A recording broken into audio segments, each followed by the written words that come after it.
Salut, on se retrouve pour la review de la CM16 MMG de la gamme Combat Machine de chez GG Armement. Sur la face avant de la boîte, on retrouve le logo de la marque ainsi que le logo de la gamme, une photo de la réplique détaillée ainsi qu'un sticker sur le décret de la vente de répliques en France. À l'arrière de la boîte, nous retrouvons l'histoire de la société en anglais, l'explicatif selon les couleurs des boîtes par rapport aux répliques et un planisphère des différents pays où la marque est étendue. Passons à l'intérieur de la boîte.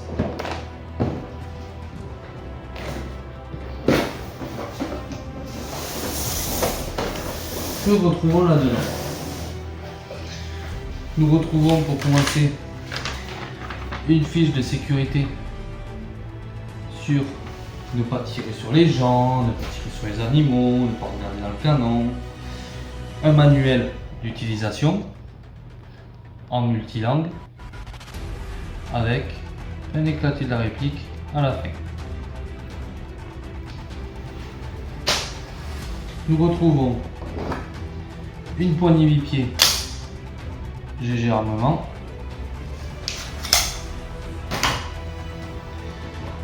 un outil pour régler le guidon de la réplique, une tige rigide pour le nettoyage de la réplique,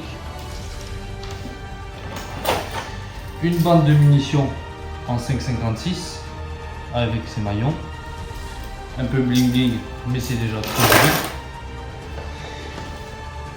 Nous retrouvons également un drum de 2500 billes. Dans ce drum, on utilise deux piles CR53. Pour insérer les billes, l'on ouvre le capot, on les insère par ceci, et ici pour bloquer les bandes de munitions. Le fonctionnement du drum: lorsque vous clipserez votre drum dans votre puits de chargeur, ce bouton s'actionnera, ce petit bouton, et votre moteur se mettra en route jusqu'à ce que les billes bloquent, et quand les billes bloqueront, la sécurité se mettra en route et bloquera au niveau du truc et ça ne tournera plus. Passons à la réplique.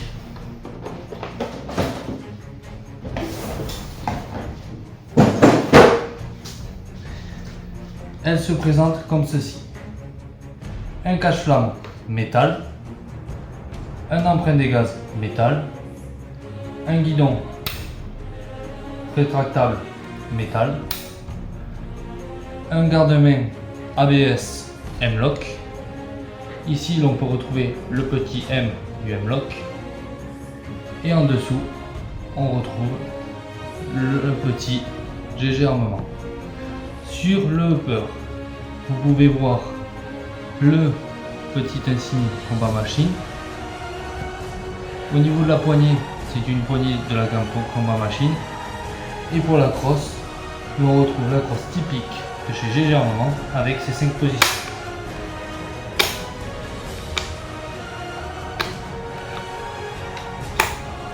Et 5.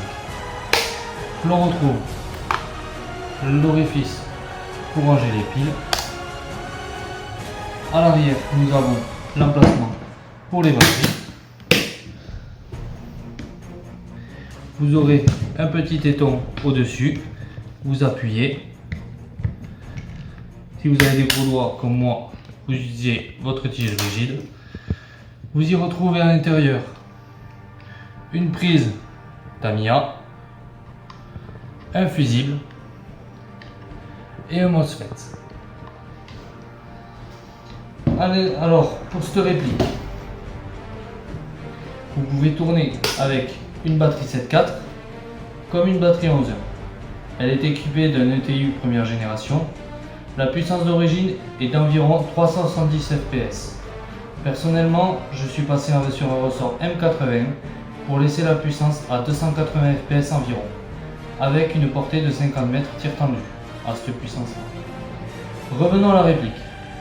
Pour accéder à l'emplacement bande de munitions, vous rebaissez votre levier d'armement, vous venez pousser le téton pour lever le capot d'alimentation et vous venez placer votre munition à ce niveau-là. Pour le refermer, vous le rabaissez et vous appuyez. Le ball catch est non fonctionnel. Le bouton de puits de chargeur est ambidextre. Et le levier d'armement a 3 positions, en bas, au milieu et en haut.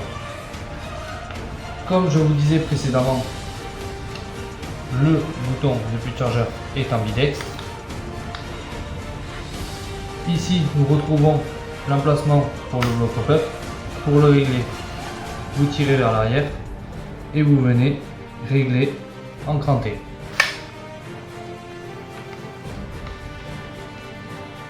Qu'est-ce que j'ai oublié de vous dire sur la réplique? Ici, vous avez le sélecteur de tir. Même si c'est une LMG, vous avez un coup par coup et un mode rafale. Ce qui vous permettra d'utiliser la réplique en assaut avec de simples chargeurs M4 comme en LMG avec le drone. Vous pouvez trouver cette réplique chez différents distributeurs à un prix de 400 € environ selon les boutiques. Si vous ne voulez pas mettre autant pour ce type de réplique, vous pouvez acheter le modèle similaire mais de qualité moindre de la marque Golden Eagle pour environ 270 €. Cette vidéo est terminée. Nous vous remercions d'avoir visionné. Pensez à mettre un pouce et commenter si vous voulez. A bientôt.